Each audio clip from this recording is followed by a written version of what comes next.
कहानी का नाम कहानी खत्म हो गई। चाय आने में देर हो रही थी और मेरा मिजाज गर्म होता जा रहा था।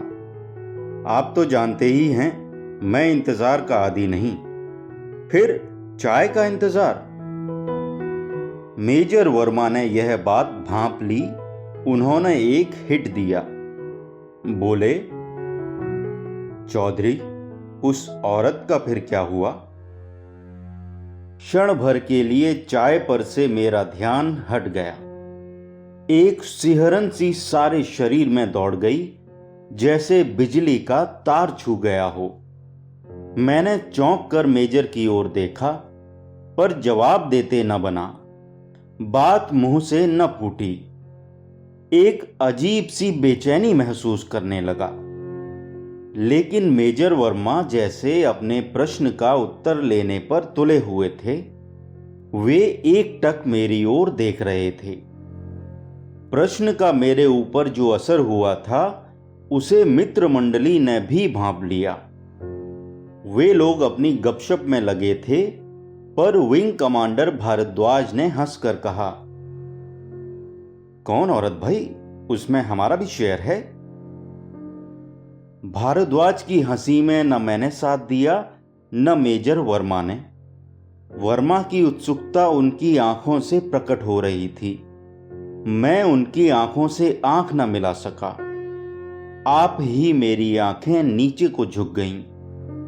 मैंने धीरे से कहा, मर गई। मेजर की छाती में जैसे किसी ने घूंसा मारा।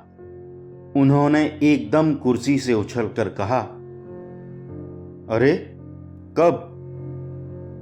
कल सुबह, मैंने धीरे से कहा। मित्र मंडली की गपशप एकदम बंद हो गई। वे सब मेरी ओर देखने लगे। वातावरण एकदम गंभीर हो गया। मेरे चेहरे पर जो वेदना की रेखाएं उभर आई थीं, उन्होंने सभी को अभिभूत कर दिया। सबसे अधिक फील किया मिसेज शर्मा ने। उन्होंने मेरी ओर खिसककर अपने नंगे कंधे मेरे कंधों से छुपा दिए, फिर धीरे से पूछा, कौन थी? थी एक गहरी सांस लेकर मैंने कहा, क्या बीमार थी? बीमार कोई और था, लेकिन मर गई वह। मेरा जवाब असाधारण था और मैं एकाएक उत्तेजित और असंयत हो उठा था। मेजर भी जैसे मेरे जवाब से जड़ बन गए थे। इसी से इस औरत के संबंध में सभी की जिज्ञासा जाग गई। वेटर कब चाय रख गया, इसका ज्ञान भी हम में से किसी को न हुआ। भारद्वाज ने कहा, यह तो कोई बहुत ही सीरियस केस मालूम पड़ता है। मेजर वर्मा ने बीच ही में बात पकड़ ली। उन्होंने कहा, सीरियस होने में क्या शक है, लेकिन हुआ क्या? क्या पूरा ही किस्सा सुना दूं? मैंने कुछ दर्द भरे स्वर में कहा। मेरे कहने का ढंग शायद कुछ प्रभावशाली था। सभी मेरे मुंह की ओर देखने लगे। भारद्वाज ने कहा, जरूर जरूर, पूरा ही किस्सा सुनाइए। मिसेज शर्मा ने चाय का प्याला तैयार किया, मेरी ओर बढ़ाया, कहा, लीजिए, एक सिप लीजिए। मैंने 2 सिप लिए और प्याला एक और टेबल पर रख दिया। फिर मैंने कहा, आप लोग समझते होंगे ज़्यादातर ट्रेजेडी शहरों में होती है, क्योंकि वहाँ संघर्ष है, दिमाग है, कानून है, रुपया है, शान है। सब चुपचाप सुनते रहे। मैं आगे क्या कहना चाहता हूँ, इसी पर सबका ध्यान केंद्रित था।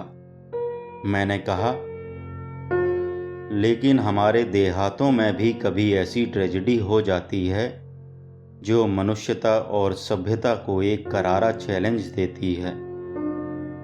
वहाँ रुपया नहीं है, दिमाग नहीं है, कानून नहीं है, शान नहीं है, केवल दिल है। कमांडर भारद्वाज उछल पड़े, जोर जोर से बोले, अरे यार, यह तो कोई दिलवाला मामला है, तब मैं जरूर सुनूंगा। उन्होंने सिगरेट का एक गहरा कश जलाया।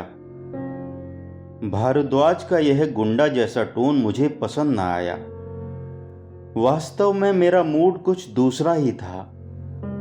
मैंने एक व्यंग्य बाण छोड़ा, कहा, क्यों नहीं, आप दिल फेंक जो ठहरे, पर यह कहानी दिल वालों की है। दिल वाले भी बैठे हैं। और एक सिप चाय का लिया, फिर मेजर वर्मा की ओर मुखातिब होकर कहा, आपने तो उसे पुलिस की हिरासत में ही देखा था ना? मेजर ने कहा, जी हाँ। ओह, उस दिल हिला देने वाले वाक्यों को तो मैं जिंदगी भर नहीं भूल सकता। खासकर वह घटना जब पुलिस के अफसर ने तरबूज की मिसाल देकर वह झोला मेरे सामने उलट दिया था। तौबा तौबा। मिसेज शर्मा एकदम बौखला उठी, बोली, अजी पहेली ना बुझाइए, किस्सा सुनाइए, हुआ क्या? मेजर की आंखें भय से फटी फटी हो रही थीं, जैसे अभी भी वे उस झोले से बाहर निकली हुई चीज को देख रहे थे। मैंने उन्हीं को लक्ष्य कर कहा, उस वक्त तब भी पूरा किस्सा मुझे मालूम न था। सारी बातें तो पीछे मुझे मालूम हुई, पर तब तो वह मर ही चुकी थी। अपने पर शर्मिंदा होने और अफसोस करने के अलावा हम कर ही क्या सकते थे। बहुत देर तक मेरे मुंह से बात न फूटी। कितनी ही बातें कल्पना और सत्य की मेरे मानस नेत्रों में नाच उठीं। सच पूछिए तो मैं अभी तक उस घटना से आहत था। अभी एक दिन पहले ही की तो वह घटना थी। घाव ताजा था। इस क्षण उसकी वे आंखें, आंखों की वह वेदना, निराशा और सारी ही मानव सभ्यता को धिक्कार का संदेश जो मृत्यु के समय उसके निस्पंद होंठ दे रहे थे, मेरे नेत्रों में भी खड़े हुए। मेरा कंठ रुक गया। मिसेज शर्मा बहुत विचलित हो गईं। उन्होंने कहा, जाने दीजिए, यदि आपको वह किस्सा सुनाने में तकलीफ हो रही है तो मत कहिए, आप चाय लीजिए। उन्होंने एक ताज़ा प्याला तैयार कर मेरे आगे बढ़ाया। उनकी उंगलियां कांप रही थीं और उद्वेग तथा भावावेश से उनका हृदय आंदोलित हो रहा है, यह स्पष्ट दिख पड़ता था। प्याले की ओर मैंने आंख उठाकर भी न देखा और मैंने किस्सा कहना शुरू किया। वह हमारे ही गांव की लड़की थी। उसका बाप हमारी जमींदारी में सर्वराहकार था। बूढ़ा और भला आदमी था। हमारा ग्रामीण जीवन शहर के जीवन से सर्वथा भिन्न होता है। आप कदाचित उसकी कल्पना भी नहीं कर सकते। गांव में हम सब छोटे बड़े, ऊंच नीच एक पारिवारिक भावना से रहते हैं। न जाने कब से, संभवतः आदि युग की यह परिवार भावना हमारे गांवों में अब तक चली आ रही है। सुनते हैं कि प्राचीन काल में जब नगर नहीं थे, सभ्यता नहीं थी, जीवन अपने ही में केंद्रित था और मनुष्य जीवन संघर्ष को सबसे बड़ा मानता था। प्रादर्शों की, समाज की, सभ्यता की, धर्म मर्यादा की तब तक उत्पत्ति भी न हुई थी। तभी से मनुष्य ने ग्राम संस्था स्थापित की। सामाजिक जीवन का यह प्रथम अध्याय था। उसी से मनुष्य ने सामूहिक हितों का सर्जन करके समाज संस्था की नींव डाली। ग्राम का अर्थ था समूह। कुछ लोग एकत्र होकर जहां बसते वह ग्राम कहता था। आवश्यक नहीं था कि यह ग्रामवास स्थायी हो, वह तो चल ग्राम था। ग्राम का अर्थ स्थान सूचक न था, समूह सूचक था। अतः उस काल मनुष्यों के ये ग्राम जीवन यापन के संघर्ष से प्रताड़ित घूमा करते थे, यहाँ से वहाँ, वहाँ से यहाँ। परिस्थितियों ने उनमें सामूहिक हितों की सृष्टि कर दी। सुख दुख, लाभ हानि सभी में उनके स्वार्थ एकत्र हो गए और एक ग्राम समूह एक परिवार की भांति रहने लगा। इस परिवार में जाति भेद को स्थान न था। सब वृद्ध पितृतुल्य थे, सब वृद्धाएं माता और सब युवक युवतियां परस्पर भाई बहन। उनका सबका एक ग्राम था, एक गोत्र था। गोत्र का अर्थ था चरागाह, जहां उनके पशु चरते थे। एक ग्राम का परिचय दूसरे ग्राम के मनुष्यों से इसी ग्राम गोत्र के द्वारा होता था। प्रत्येक ग्राम और गोत्र का एक कुलपति होता था, उसी के नाम से वह ग्राम गोत्र प्रसिद्ध होता था।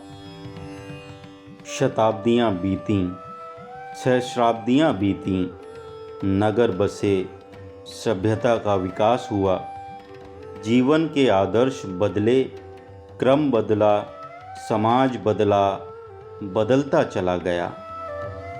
गांवों में भी यह परिवर्तन पहुंचा।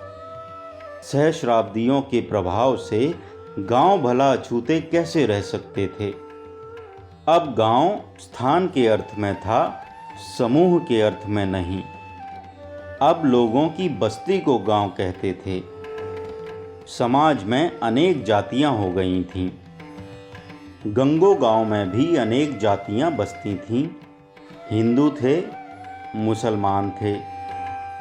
हिंदुओं में भी ब्राह्मण थे, क्षत्रिय थे, जाट थे, अहीर थे, लोहार थे, भंगी थे, चमार थे, धोबी थे, नाई थे। समाज की व्यवस्था के अनुसार वे अपना अपना काम करते थे।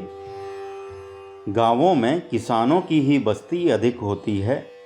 जो लोग किसान और किसानों के उपजीवी नहीं होते, वे शहरों में, कस्बों में बसते हैं।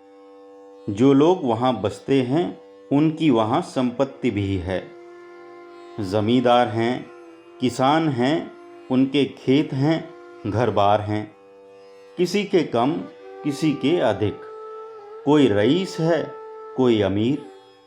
इस प्रकार समाज के संगठन का, व्यवस्था का, राजसत्ता का, कानून का, धर्म का, सभी का युगवर्ती प्रभाव गांवों पर पड़ा है। उनसे उनमें परिवर्तन भी आया है, पर एक प्राचीनतम बात अभी तक गांवों में चली आ रही है, वह है परिवार भावना।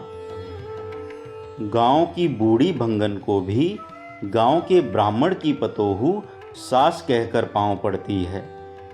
गांव की प्रत्येक लड़की गांव के प्रत्येक लड़के की बहन और प्रत्येक प्रौढ़ की लड़की है। गांव में सब छोटे बड़ों का संबंध चाचा, ताऊ, भाई, भतीजा, देवर, भाभी, काकी, ताई आदि पारिवारिक संबंध हैं। यहाँ तक कि गांव की लड़की जिस दूसरे गांव में ब्याही जाती है, उस गांव का पानी भी न पीने वाले वृद्ध पुरुष अब भी गांवों में जीवित हैं। यह है हमारे गांवों की परिवार परंपरा, शताब्दियों, सहस्राब्दियों से चली आती हुई। हाँ, तो मैं उस लड़की की बात कर रहा था। वह हमारे गांव की लड़की थी और हमारी जमींदारी की सर्वराहदार की बेटी थी। हमारा घर जमींदार का घर था। गांव के सारे ही स्त्री पुरुष हमारी रैयत थे। वे हमारे घर आते जाते रहते थे, स्त्रियां भी, पुरुष भी, काम से भी और बेकाम से भी। बाहर पिताजी का दीवान खाना और भीतर जनाने में माताजी का कमरा आने जाने वाले स्त्री पुरुषों से भरा ही रहता था। हवेली हमारी बहुत भारी थी। 57 के गदर में अंग्रेज सरकार ने हमारे दादा को 21 गांव इनाम दिए थे और तभी हमारे दादा ने अपनी हवेली के लिए इतनी जगह घेर ली थी कि उसमें आधा गांव समा जाता था। सस्ते का ज़माना था। राज बढ़ई उन दिनों 2-2.5 आना रोज़ मजदूरी लेते, मजदूर 1 आना। बड़े बड़े मेहराव, मोटी मोटी दीवारें, लंबे लंबे दालान भी आज भला बन सकते हैं। अब तो हम उनकी मरम्मत भी नहीं कर सकते। हवेली वीरान होती जा रही है। अब तो न हाथी, न घोड़े, न रथ, न बहली, इनके सब थान वीरान पड़े हैं। अब तो सिर्फ यह मोटर है और हम हैं। मैं असल बात से दूर होकर बहकता जा रहा था। भीतर मेरे रक्त में एक गर्मी सी आ रही थी और जोश में ये सब बातें मैं कहे जा रहा था। एकाएक मुझे ध्यान आया, असल मुद्दे की बात तो पीछे ही रह गई। परंतु सब सन्नाटा बांधे सुन रहे थे। सब जैसे किसी अतीत उदार चरित वातावरण में पहुंच चुके थे। मैंने ज़रा रुककर कहना शुरू किया। उन दिनों मैं कॉलेज में लॉ का फाइनल दे रहा था। दशहरे की छुट्टियों में जब मैं घर आया तो पहली बार उसे देखा। देखा कहना ठीक न होगा, मुझे कहना चाहिए पहली बार मेरा ध्यान उसकी ओर गया। इससे पहले बहुत बार देख चुका था। रूखे बिखरे बाल, मैला मोटा प्रोड़ना, पुराना घाघरा, नंगे धूल भरे पैर, पर रंग गोरा। लेकिन गांव में ऐसी बहुत लड़कियां थीं। राह वाह में, खेत में बहुधा मिल जाती थीं। मैं तो जमींदार का लड़का था, शहर में पढ़ता था। सूट बूट पहनकर ठसक से गांव में निकलता था। सो किसी लड़की लड़के की क्या मजाल जो मुझसे बात करे। मुझे देखते ही वे सहम कर पीछे हट जाते थे। जो समझदार होते थे वे सलाम करते थे। सयानी लड़कियां ओट में छिप जाती थीं। छोटी कौतुक से मुझे देखती थीं। इसी से इस लड़की पर भी पहले कभी मेरा ध्यान नहीं गया। पर इस बार की बात जुदा थी। मैं घर कोई 1.5 साल में आया था। पिछली गर्मियों की छुट्टियों में यूनिवर्सिटी की टीम कश्मीर चली गई थी। मैं भी उसमें चला गया था, अतः छुट्टियों में घर नहीं आया था। घर में दशहरे की सफाई सजावट की धूमधाम थी। भाभियां घर सजाने में व्यस्त थीं और वह उनकी सहायता कर रही थी। अब उसके बाल बिखरे न थे, ठीक ठीक बालों की मांग निकली थी। कपड़े सलीके के, शहरी ढंग के, बारीक और बढ़िया थे। स्वस्थ तारुण्य उसकी एड़ियों में झांक रहा था। जीवन की ताजगी से वह लहलहा रही थी। जीवन में पहली ही बार किसी लड़की को मैंने ऐसी रुचि से देखा था। उसका चेहरा गुलाब के समान रंगीन और आंखें तारों के समान चमकीली थीं। वह हंसती नहीं थी, फूल बिखेरती थी। चलती न थी, धरती को डगमग करती थी। मैं क्या कहूँ, मुझे एक ही क्षण में ऐसा प्रतीत हुआ कि जैसे 10-5 अंगीठियां मेरे अंग में धधक रही हैं और मैं तपकर लाल हो रहा हूं। आग की लपटें मेरी आंखों से निकलने लगीं और मैं वहां से लड़खड़ाता हुआ ऊपर कमरे में आकर औंधे मुंह पलंग पर पड़ रहा। मैंने समझा मुझे बुखार चढ़ गया है। इतना कहकर मैं जरा चुप हुआ। बीते हुए दिन एक एक करके मेरे नेत्रों में आने लगे, लेकिन कमांडर भार्गव बेचैन हो रहे थे। उन्होंने इत्मीनान से कुर्सी पर आसन जमाते हुए कहा, कहे जाओ दोस्त, मामला ठंडा मत होने दो। उन्होंने नई सिगरेट सुलगाई। मैंने आगे कहना प्रारंभ किया। वह मुझे देखकर लजाई थी, मुस्कुराई थी, भाभी की ओट में छिप गई थी। छिपकर उसने फिर मुझे देखा था। वह सब देखना, मुस्कुराना, छिपना, लजाना अब सिनेमा की तस्वीर की भांति अनेक बार, 100 बार, 1000 बार तेजी से मेरी आंखों में घूम रहे थे। मेरा सिर घूम रहा था। धरती आसमान भी अब शायद घूम रहे थे। बहुत देर तक मेरी यही हालत रही, पर फिर मुझे जरा सी नींद आ गई। जगने पर मेरा मन कुछ शांत था। मुझ में समझ आ गई थी। अभी हृदय मेरा कोरा था, तारुण्य मेरा निर्दोष था। इस प्रथम विकार पर मुझे लज्जा आई। मुझे लगा यह खराब बात है। गांव की सभी बहू बेटियां मेरी बहनें हैं।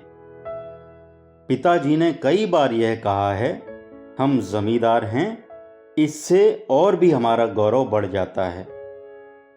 मुझे ऐसा न सोचना चाहिए। यह मेरी प्रतिष्ठा, मर्यादा के सर्वथा विपरीत है। मैं मन ही मन अपने को धिक्कारने लगा और एक बारगी ही उसे मन से निकाल फेंका। लेकिन कहाँ, पलंग से उठते ही मैं खिड़की में आ खड़ा हुआ और नीचे प्रांगण में चारों ओर देखने लगा, जैसे कुछ खो गया हो। किसे भला? यह मैंने अपने मन से पूछा, और जब मन ने कहा उसी को, तो मैं अपने पर बहुत झुंझलाया। वैसे ही कमीज पहने मैं नीचे उतरा और सीधा बाग की तरफ चल दिया। देर तक बाग में और नहर की पटरी पर फिरता रहा। माली से बातें की। मुझे प्रसन्नता हुई कि वह तूफान खत्म हो गया। अब उसकी कभी याद न करूंगा। वाहियात बात पर रात को बहुत देर तक नींद न आई। उसका वह मुस्कुराना, लजाकर भाभी की ओट में छिपकर देखना, वाहियात वाहियात, ये सब खुराफात, गंदी बातें हैं। भला इनसे मुझे क्या सरोकार। लेकिन नींद नहीं आ रही थी। मैंने एक मोटी सी कानून की किताब उठा ली और एक कठिन कानूनी नुक्ते पर कुछ रूलिंग्स पढ़ने लगा। लेकिन वहां तो प्रत्येक अक्षर की ओट से वह झांक रही थी, मुस्कुरा रही थी। धुत! भारद्वाज जोर से हंस पड़े। मैंने कहा, ठीक है, आप हंस सकते हैं। मेरे दुष्चरित्र और दुराचार का यह प्रमाण जो आपको मिल गया। मैं चुप हो गया और मैंने आंखें बंद कर लीं। लेकिन वही तरबूज, एक प्रकार से मैं चीख उठा। मेजर वर्मा ने कहा, रहने दीजिए, बाकी कहानी फिर कभी सुन ली जाएगी। अभी आपकी तबीयत दुरुस्त नहीं है। लेकिन मैंने कहना प्रारंभ कर दिया। दूसरे दिन मैंने उसे नहीं देखा। यह नहीं कह सकता कि देखना नहीं चाहा, पर मैंने अपने मन को रोकने में कोई कोर कसर नहीं रखी। पर बेकार, उसकी छिपी हुई नजरें झांकती ही रहीं, उसके होंठ मुस्कुराते ही रहे। मैंने सुना उसकी सगाई हो गई है और इसी सालग में उसका ब्याह होगा। दशहरे के दिन मेरा तिलक चढ़ा। बहुत धूमधाम हुई। गाजे बाजे, जश्न, दावत, कहाँ तक कहूँ। पिता का सबसे छोटा बेटा था। वे सबसे अधिक मुझको प्यार करते थे।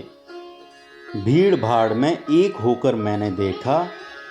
हर बार मुझे प्रतीत हुआ वह मुझको देख रही है। छुट्टियां समाप्त होने पर मैं हॉस्टल में लौट आया। धीरे धीरे वह उन्माद बीत गया। स्मृति अवश्य बनी रही, वह भी धुंधली होते होते छिप गई। अगले वर्ष मेरी शादी हुई। सुषमा ने आकर मेरे जीवन को एक नया मोड़ दिया। सुषमा जैसी पत्नी पाकर मैं कृतार्थ हो गया। वह जैसी सुशिक्षिता, वैसी ही शीलवती, परिश्रमी और हंसमुख स्वभाव की है। उसके प्रेम, सेवा और विनय से मैं उसमें लीन हो गया। उस लड़की की याद करके और अपनी हिमाकत का विचार करके कभी कभी मुझे हंसी आ जाती थी, पर कभी मैंने किसी से अपने मन का यह कलुष कहा नहीं। परीक्षा पास करके मैं घर पर रहकर जमींदारी की देखभाल करने लगा। खेती और बागवानी का मुझे शौक था, उसमें मैंने मन लगाया। बड़े भाई डिप्टी कलेक्टर होकर बिहार चले गए थे। पिताजी का स्वर्गवास हो गया। मंझले भाई भी केंद्र में शिक्षा के विभाग में अंडर सेक्रेटरी हो गए। घर पर केवल मैं अकेला रह गया। दिन बीतते चले गए। 3 बरस बीत गए और ईश्वर की कृपा से सुषमा की कोख भरी। मेरे आनंद का ठिकाना न रहा। एक दिन बूढ़े सरबराहकार रोते हुए मेरे पास आए। चौबारे आंसू बहाते हुए उन्होंने कहा, बर्बाद हो गया छोटे सरकार, लुट गया। लड़की मेरी विधवा हो गई, उसकी तकदीर फूट गई। मेरी इकलौती बेटी थी सरकार, उसे बेटा बनाकर पाला था, उस पर यह गाज गिरी। बूढ़ा बहुत देर तक रोता रहा। यद्यपि वे सब बातें मैं भूल चुका था, पर स्मृति के चिन्ह तो बाकी ही थे। सुनकर मुझे दुख हुआ। बूढ़े को तसल्ली दी और जब वह चला गया, एक बूंद प्रांसू मेरी आंख से भी टपक पड़ा। वाहियात बात थी, लेकिन मन का सच्चा तो सदा से हूं। मेरा मन द्रवित हो गया। बूढ़े ने कहा था कि वह उसे यहां ले आया है। तब एक बार उसे देखने की भी लालसा हो गई, पर वह सब मन की बात थी, मन में रही। महीनों बीत गए। कभी कभी उसका ध्यान आता, दया आती, पर कुछ विशेष आकर्षण न था। सुषमा धीरे धीरे कमजोर और पीली पड़ती जा रही थी। ज्यों-ज्यों डिलीवरी का समय निकट आ रहा था, मेरी उद्विग्नता बढ़ती जाती थी। इन सब कारणों से मैं उस बिचारी विधवा को भूल ही गया। सुषमा के प्यार ने मुझे अभिभूत कर लिया था। सुषमा मेरे जीवन का आधार थी, और अब मैं इस प्रकार के विचारों को भी मन में रखना पाप समझता था। मुझे पाकर सुषमा भी खुश थी। वह देवता की भांति मेरी पूजा करती थी। मिसेज शर्मा एकदम द्रवित हो उठी। उन्होंने कहा, भाई बंद करो, आप सचमुच देवता हैं। आप जैसा पति पाने के कारण मैं तो सुषमा बहन से ईर्ष्या करती हूं। मैं जैसे चीख पड़ा। मेरे गले की नसें तन गईं और मुट्ठियां भींच गईं। मैंने कहा,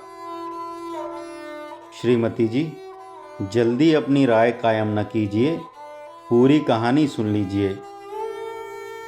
मेरी बहशत और भावभंगी देख मिसेज शर्मा डर गईं। वे फटी फटी आंखों से मेरी ओर टुकुर टुकुर देखने लगीं। मैं इस योग्य न था कि इस समय उनसे अपने अशिष्ट व्यवहार के लिए क्षमा मांगूं। मैंने कहानी आगे बढ़ाई। एक दिन देखता क्या हूं कि वह सुषमा के पास बैठी है। इस समय वह यौवन से भरपूर थी। उस समय यदि वह खिलती कली थी, तो आज पूर्ण विकसित पुष्प। परिधान उसका साधारण था, पर स्वच्छता और सलीका जो बहुधा देहात में नहीं देखा जाता, उसकी हर अदा से प्रकट होता था। उसका रंग अब जरा और निखर गया था, अंग भर गए थे और रूप की दोपहरी उस पर चढ़ी थी। अथवा एक ही शब्द में कहूं तो वह इस समय बसंत की फुलवारी हो रही थी। एकाएक मैंने उसे पहचाना नहीं, पर दूसरे ही क्षण जब उसने उठकर हाथ जोड़कर मुस्कुराकर मुझे प्रणाम किया, मैंने उसे पहचान लिया। हाय री तकदीर, वही मुस्कुराहट, वही चितवन। क्षण भर को मेरे शरीर में रक्त की गति रुक गई और मेरे पैर कांपने लगे। साहस करके मैंने पूछा, अच्छी हो? तो उसने लाज से सिर झुकाकर सिर्फ जी कह दिया। छी छी। फिर वह भूली हुई बातें न जाने कहां से जीवित हो उठी। वही मुस्कुराना, छिपना और आंखें। मैं तेजी से वहां से भाग आया, सीधा ऊपर आ दरवाजा बंद कर अपने शयनागार में आ पड़ा, एक आहत हिरन की भांति जिसे अभी अभी शिकारी ने तीर मारा हो। उस दिन मैंने खाना नहीं खाया, सिर दर्द का बहाना करके पड़ा रहा। सुषमा की परेशानी ने मुझे और भी पागल बना दिया। कभी यूडी कोलोन सिर पर डालती, कभी नर्म गर्म हथेलियों से सिर दबाती, कभी बाल सहलाती, कभी डॉक्टर बुलाने का आग्रह करती। मुझ बेईमान, पाखंडी, मक्कार के लिए वह उस एक ही दिन में आधी रह गई। मैंने जलती हुई आंखों से मिसेज शर्मा की ओर देखा और कहा, कहिए कहिए, अब भी आपको सुषमा पर ईर्ष्या होती है? परंतु अभी जरा और ठहर जाइए। एकाएक मेरी आवाज मुर्दे की जैसी मरी हो गई। खूब जोर लगाकर मैं कहने लगा। दूसरे दिन सुबह होते ही मैं जमींदारी के जरूरी काम का बहाना करके इलाके पर चला गया। 6-7 दिन तक मैं घर नहीं लौटा। आप दाद दीजिए मेरे जानवरपन की, जबकि सुषमा की यह हालत थी, इस कदर नाजुक, कोई उसे देखने वाला न था। पहली ही डिलीवरी थी उसे, और मैं नफ्स का गुलाम कहाँ किस हालत में फिर रहा था। मैं आपसे नहीं छिपाना चाहता कि मुझे न खाना भाता था, न नींद आती थी, न दिन में चैन पड़ता था, न रात को कल पड़ती थी।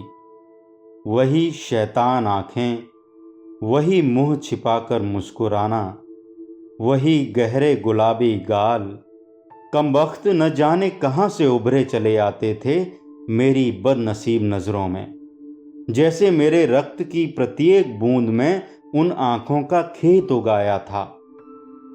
उस चितवन की, उस मुस्कान की रिमझिम बरसात हो रही थी।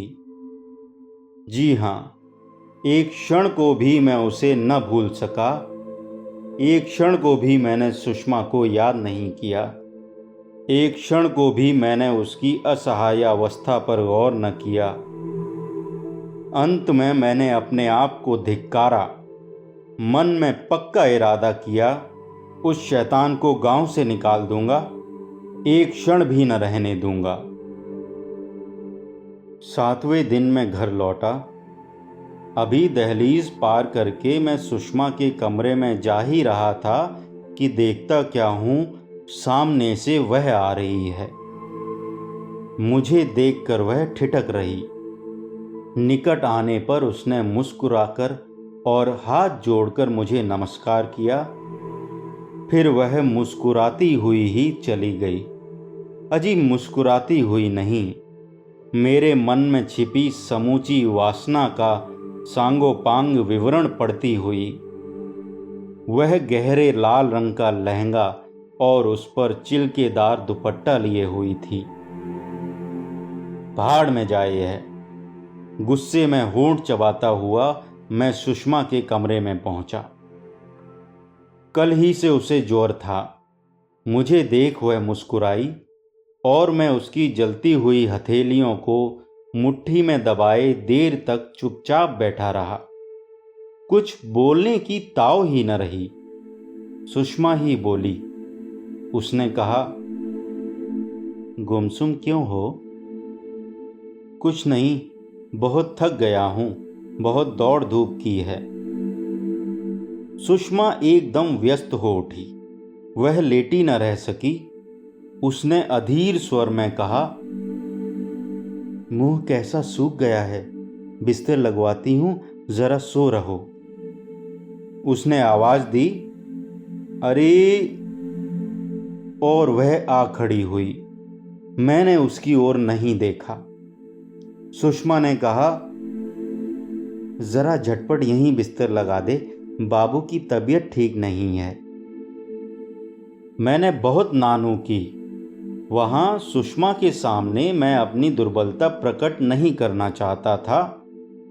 मैंने कहा, नहीं नहीं, ऐसा ही है तो मैं ऊपर अपने कमरे में जा सोऊंगा, मगर तुम आराम करो, तुम्हें ज्वर है। पर उस साध्वी पतिप्राणा को अपने ज्वर की क्या चिंता थी?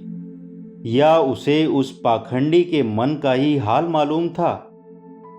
उसने कहा, तो जा बहन, ऊपर ही जाकर बिस्तर लगा दे। मेरा निषेध सुषमा ने माना नहीं, उसे भेज दिया। मैं जड़ बना वहीं बैठा रहा। वह लौट कर आई। उसी तरह मुस्कुराकर उसने कहा, भैया जी का बिछौना बिछा है। भैया जी, यह शब्द जैसे बंदूक की गोली की भांति मेरे मस्तिष्क में घुस गया। लेकिन मुझे तो गांव की सभी लड़कियां भैया जी ही कहती हैं। वही गांव का प्राचीन पारिवारिक संबंध।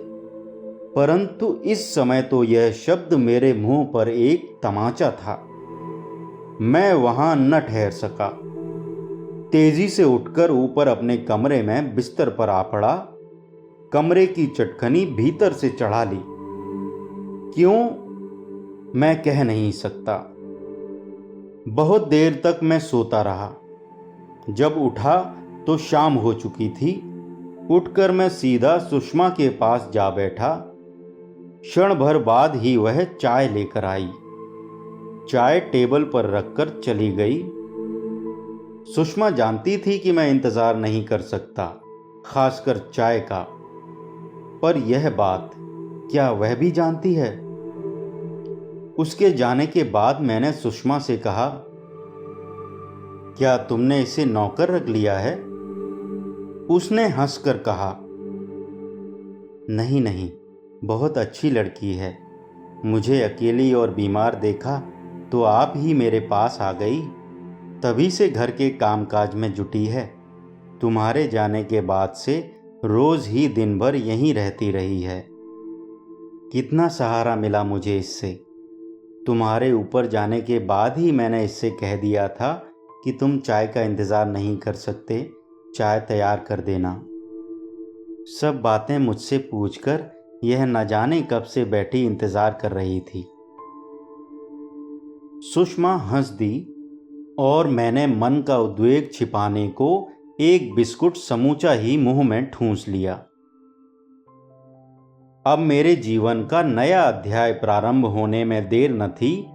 मुझे सुषमा शीघ्र ही कुसुम कोमल पुत्र देगी, जो हम दोनों के प्रेम का जीता जागता प्रमाण होगा। अब मुझे इस शैतानी विचार को मन में नहीं लाना चाहिए। फिर मेरा अपना चरित्र है, प्रतिष्ठा है, उसका भी तो ख्याल रखना चाहिए। जैसे मेरे भीतर एक नए बल का संचार हुआ। मेरे होठों पर हंसी खेल गई। मैंने बड़े आनंद से चाय का एक प्याला अपने हाथ से बनाकर सुषमा को दिया। सुषमा आनंद से विभोर हो गई। कुछ तो अपनी अस्वस्थता के कारण और कुछ मुझे अस्त व्यस्त देखकर वह बहुत परेशान हो गई थी। अब मेरे हाथ से प्याला लेकर वह खुश हो गई। उसने कहा, अब तो कुछ ही दिनों की बात है।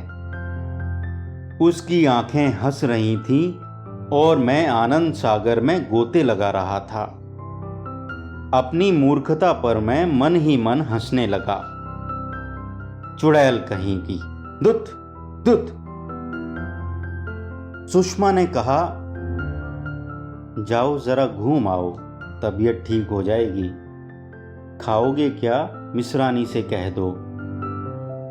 मैंने कहा, सुषमा, आज तो मैं तुम्हारे साथ ही खाऊंगा, जो चाहे बनवा लो, लेकिन उठना नहीं, तुम्हें ज्वर है, जरा शरीर का ध्यान रखो। स्त्रियां कितनी भावुक और कोमल होती हैं। मेरी इतनी सी ही बात पर सुषमा गदगद हो गई और मैं अपने को 30 मार्खा समझने लगा था। अपनी समझ में तो मैंने मन का सारा ही मैल धो डाला था। अब तो दिल में कहीं किसी कोने में भी न वह हंसी थी न चितवन। इसे कहते हैं मार पर विजय। मदन दहन शिव ने इसी भांति किया था। बुद्ध ने भी मार पर इसी भांति विजय पाई थी। मैं कपड़े बदलकर ज्यों ही सीढ़ियों से उतरा, देखता क्या हूं, वह सुषमा के लिए एक कटोरा दूध लेकर उसके कमरे में जा रही है। मैंने मन से कहा, इसकी ओर देखना ही न चाहिए। मैं आंखें नीचे किए 10 कदम बढ़ गया। वह भी उसी भांति आंखें नीचे किए आगे बढ़ गई। लेकिन न जाने क्यों मैंने ठिठक कर मुंह फेर कर उसकी ओर देखा। छी छी, वह भी मुंह फेर कर मेरी ओर देख रही थी। मुझे उचटकर देखते देख वह चल दी। गुस्से से मेरा शरीर कांपने लगा और मैं तीर की भांति वहां से बाहर निकल गया। कमांडर भारद्वाज जब्त न कर सके, ठठाकर हंस पड़े। बोले, यह गुस्सा किस पर था, उस पर या अपने पर?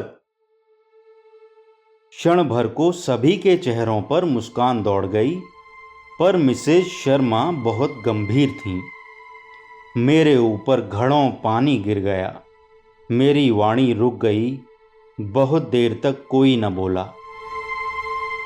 मेजर वर्मा एकाएक बहुत उत्तेजित हो उठे। वे कुर्सी से उछलकर खड़े हो गए। हाथ की सिगरेट उन्होंने फेंक दी और तेज नज़र से मेरी ओर ताकने लगे।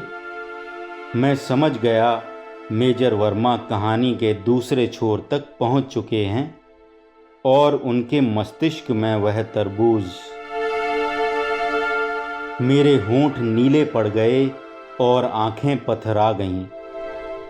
मैंने एक असहाय मूक पशु की भांति, जिसकी गर्दन पर छुरी चलने वाली हो, करुण कातर दृष्टि से मेजर वर्मा की ओर देखा। मिसेज शर्मा घबरा गईं। उन्होंने कहा, आपकी तबीयत तो एकदम बहुत खराब हो गई है चौधरी साहब। नहीं, मैं ठीक हूं, कुछ प्रकृतिस्थ होते हुए मैंने कहा।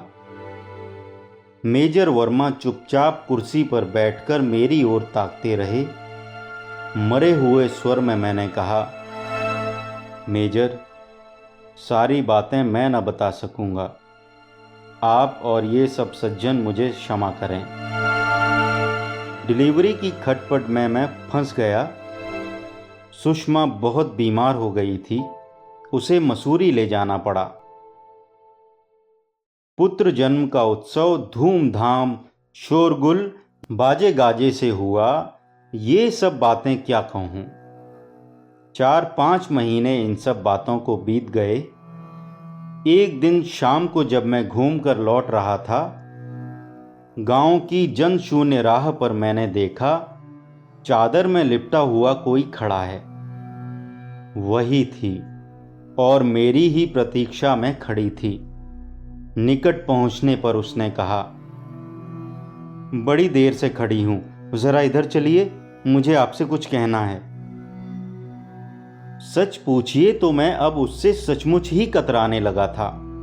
वह नशा तो काफूर हो चुका था और इधर महीनों से उससे मुलाकात ही नहीं हुई थी। मेरी बिल्कुल इच्छा नहीं थी कि मुझे एकांत में उससे बात करते कोई देख ले, पर मैं उसका अनुरोध न टाल सका। मैंने कहा, क्या बहुत जरूरी बात है? उसकी आंखें भर आईं। उसने धीरे से कहा, जी हां। और जब हम रास्ते से हटकर उस बड़े बरगद की छाह में गए, तब चारों ओर अंधेरा फैल चुका था। उसने एक ही वाक्य में वह बात कह दी। सुनकर मैं ठंडा पड़ गया। मेरे मुंह से बात न निकली। बहुत देर तक वह मेरे उत्तर की प्रतीक्षा करती रही। फिर उसने धीरे से कहा, आपको मैं न किसी झंझट में डालना चाहती हूं, न आप पर मैं कोई बोझ लादना चाहती हूं। सब कुछ मैं स्वयं भुगत लूंगी, परंतु पिताजी का देहांत हो चुका। मेरा अब पृथ्वी पर कोई नहीं है। आप गांव के राजा हैं, रियाया के माई बाप हैं। मैं और किसी अधिकार की बात नहीं कहती। किसी बदनामी के भय से आप डरे नहीं। मर जाऊंगी पर आपका नाम न लूंगी। परंतु मैं औरत हूं, असहाय हूं, मेरा कोई हमदर्द नहीं। आप ही अब मुझे राह बताइए। मैं शर्म से गड़ा जा रहा था। समझ रहा था कि यह औरत मुझे कितना कायर समझ रही है। यह कुछ झूठ भी न था। मैंने अंत में कहा, मुझसे तुम क्या चाहती हो? मैं तुम्हारे लिए क्या कर सकता हूं? आखिर मैं एक इज्जतदार आदमी हूं। तुम्हें यह सोचना चाहिए। सोचकर ही तो कह रही हूं। क्या तुम कुछ रुपया पैसा चाहती हो? नहीं। तब क्या चाहती हो? अपनी इज्जत बचाना। आप राजा रईस हैं, मैं गरीब, अनाथ, विधवा, रांड स्त्री हूं। जिस परिस्थिति में मैं फंस गई हूं, उसके लिए मैं अकेले आपको जिम्मेवार नहीं ठहरा सकती। दुर्बलता मेरी भी थी, फिर मैं तुच्छ स्त्री हूं। सभी भोग मैं भोग लूंगी, पर इज्जत आबरू मेरी भी है। मेरे पिता आपके एक ईमानदार सेवक थे। मैं आपके गांव की बेटी हूं। मेरी बदनामी गांव की बदनामी है। वह मैं न होने दूंगी। इसमें आप मेरी मदद कीजिए। लेकिन कैसी मदद? रुपया पैसा तो तुम चाहती ही नहीं। जी नहीं। तब मैं क्या करूं? गांव के किसी इज्जतदार गरीब ठाकुर से मेरा ब्याह करा दीजिए। इज्जतदार ठाकुर क्यों ब्याह करने को राजी होगा? आप कहेंगे तो होगा। मेरा सहारा हो जाएगा, मेरा कलंक ढका रह जाएगा और मैं अपनी सेवा से उसे प्रसन्न कर लूंगी। अब आप मेरे दिल की बात भी सुन लीजिए। मेरे आंखों में अब मेरे पुत्र का निर्मल हास्य खेल रहा था। सुषमा प्रसव के बाद मसूरी से लौटने पर अधिक आकर्षक हो गई थी।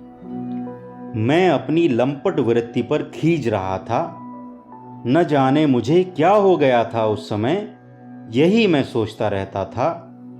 और अब वह आग तो सर्वथा बुझ चुकी थी, पर उससे जलकर जो फफोला पड़ गया था, वह इतना भारी जंजाल हो उठेगा, यह मैंने कभी न सोचा था।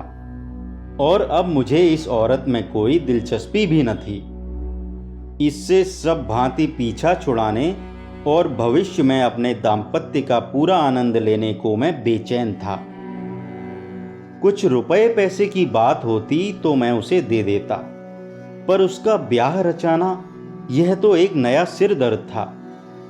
अब भला मैं किसको कहूं, कैसे कहूं? सुनकर कोई क्या समझेगा, क्या कहेगा? इन्हीं सब बातों पर मैं देर तक विचार करता रहा। कुछ देर बाद मैंने धीमे स्वर में कहा, क्या तुमने किसी आदमी को पसंद किया है? नहीं, पसंद नापसंद की बात ही नहीं है। मुझे आप काना, अंधा, बहरा, कोढ़ी, अपाहिज, बूढ़ा किसी के पल्ले बांध दीजिए, उज्र न होगा। बस मेरी लाज ढकी रह जाए, मेरे पिता का कुल न कलंकित हो। उस समय मैं उस एकांत में उससे अधिक बात करने को सर्वथा अनिच्छुक था। मैंने केवल टालने की दृष्टि से कह दिया, अच्छा देखूंगा। मैं चलने लगा। उसने कहा, जरा रुकिए, एक बात और है। क्या? वह कल गड़ी में आकर सबके सामने कहूंगी, यहां कहना ठीक नहीं है। अच्छा कहकर मैं चल दिया। दूसरे दिन पहर दिन चढ़े वह गड़ी में आई, आकर सीधी कचहरी में जाकर दीवान जी के पास जा खड़ी हुई। उसने कहा, छोटे सरकार से अर्ज करने आई हूं, दीवान जी उसे मेरे पास ले आएं। धड़कते हृदय से मैं सोच रहा था, अब यह यहां किस लिए आई है, परंतु उसने एक साधारण रैयत की भांति अधीनता दिखाकर कहा, सरकार, मैं असहाय विधवा स्त्री हूं। मेरे पिता ने मरते दम तक रियासत की ईमानदारी से सेवा की है। अब न मेरे माँ बाप हैं, न कोई हित संबंधी। आप गांव के राजा हैं, इसी से मैं आपकी शरण आई हूं। मेरा दम घुट रहा था, पर मैंने मन पर काबू रखकर पूछा, क्या चाहिए तुम्हें? सरकार, एक भैंस यदि मुझे खरीद दें तो उसका दूध घी बेचकर अपना भी पेट पाल लूंगी, सरकार का भी कर्जा चुका दूंगी। मैंने बिना किसी आपत्ति के उसे भैंस खरीदवा दी। वह कहती तो मैं उसे 2-4 हजार रुपए भी दे सकता था। मैं जानता था कि यह उसका अधिकार था, पर उसने तो मुझसे केवल वही मांगा जो कोई एक साधारण रैयत जमींदार से मांगती है। अब यह कैसे कहूं कि उसकी यह मांग मेरी प्रतिष्ठा के लिए ही थी या उसकी प्रतिष्ठा के लिए। उसके बाद वह और 2-4 बार मुझसे एकांत से मिली और ब्याह की बात पर उसने जोर दिया। मैंने टाल टूल की और अंत में मैंने साफ इनकार कर दिया। उस दिन अकस्मात पुलिस दल बल सहित उसे लेकर गड़ी में आ गई। मामला क्या है इसे जानने के लिए उसके साथ बहुत लोगों की भीड़ थी। सब भांति भांति की बातें कर रहे थे। पुलिस वालों ने उसे मारा पीटा भी था। चोट के निशान उसके मुंह और शरीर पर थे। उसके वस्त्र जगह जगह फट गए थे। बाल उसके बिखरे थे और चेहरे पर मुर्दनी छाई थी। आंखें उसकी फटी फटी सी हो रही थीं। शरीर पर जगह जगह खून लगा था। ओठों से भी खून बह रहा था। पुलिस का अफसर सुशिक्षित तरुण था। वह मुझे जानता था, कहना चाहिए मेरा मित्र था। पुलिस ने एक औरत के साथ मारपीट की है मेरे गांव में आकर। यह बात जानकर गुस्से में मैं लाल हो गया। मेजर वर्मा उस दिन वहीं थे। गुस्सा इन्हें भी बहुत हुआ। हम लोगों ने पुलिस को खूब खोटी खरी सुनाई। मैंने कहा, उसने क्या जुर्म किया है क्या नहीं इसकी बात मैं नहीं कहता, पर आपको इसे मारने पीटने का कोई अधिकार न था। पुलिस अफसर ने शांतिपूर्वक हमारा, मेरा और मेजर साहब का गुस्सा सहन किया। फिर उसने कहा, चौधरी साहब, मुझे आपसे एकांत में कुछ कहना है।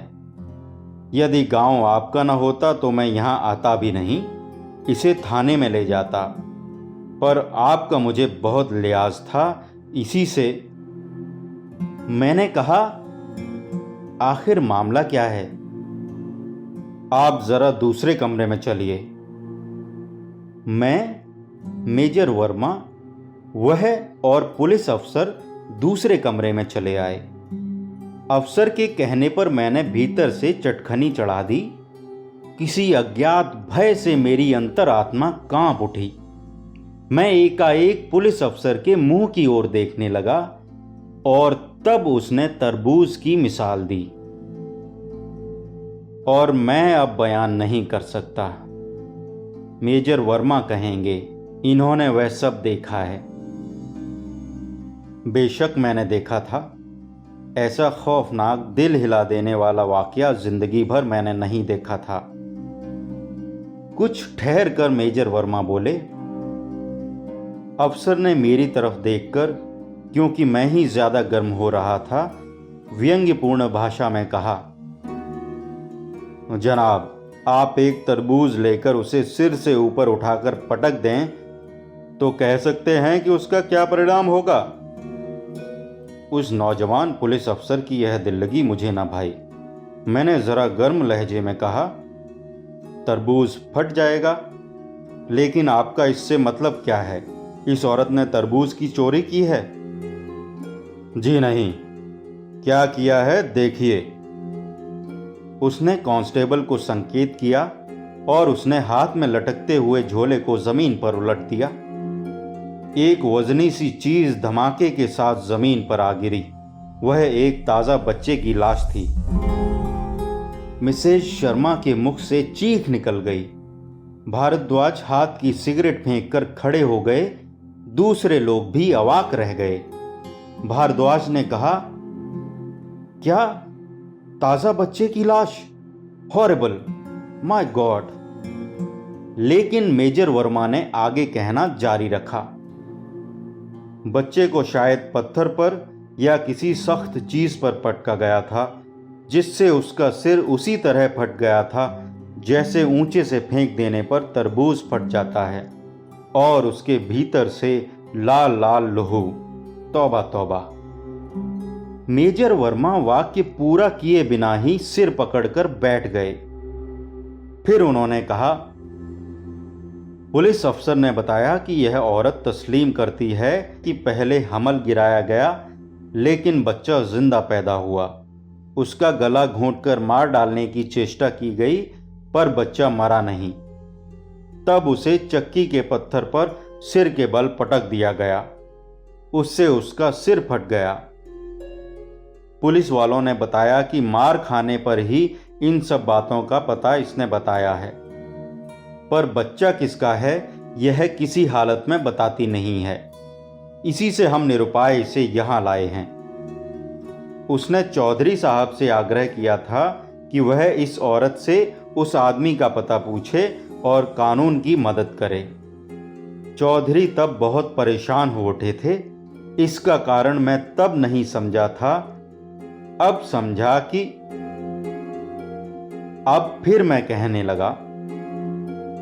कचहरी में मैं पागल की भांति चीख उठा कि उस बालक का पिता मैं था। जी हां, उस बालक का पिता मैं था। वह मेरा बच्चा था, वैसा ही जैसा सुषमा की गोद में हंस खेल रहा है। लेकिन मिसेज शर्मा भी एकदम उठ खड़ी हुई। उन्होंने कहा, बस बस चौधरी, अब खत्म कीजिए। और वे बिना कुछ कहे चल खड़ी हुईं। परंतु मैंने कहा, अब तो थोड़ी सी ही बात रह गई है। मेजर तो तुरंत वहां से चल दिए थे। मेरे लिए मामला रफा दफा कराना लाजिमी हो गया था। पुलिस को विदा कर और अपराध का खोज पता मिटाकर उसे मैंने उसके घर भिजवा दिया।